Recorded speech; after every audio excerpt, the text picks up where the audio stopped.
The break-even point analysis is a very valuable planning and control technique. It uses the relationship between production rate and the cost of profit. This analysis is generally performed on a chart, as you can see here. And the point where the profit is zero is what a break-even point is.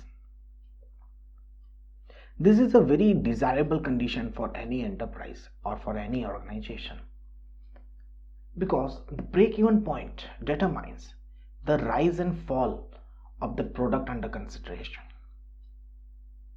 It's a very pivotal condition that has to be achieved in the initial years for any startups as well. Now in this, there are two important elements.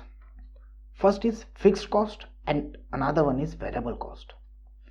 The fixed cost is the cost that remains relatively constant regardless of the level of activity. They are also known as indirect cost. It is considered as preparation expense to produce a product or a service.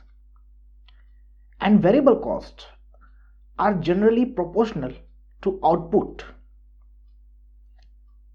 and they are also known as direct cost.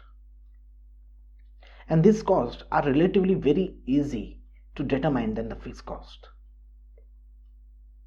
The revenue results from sales of output, and the profit remains the difference between revenue and the total cost. The formula for break-even point is given by fixed cost upon production cost, or basically the selling price of the product minus the variable cost.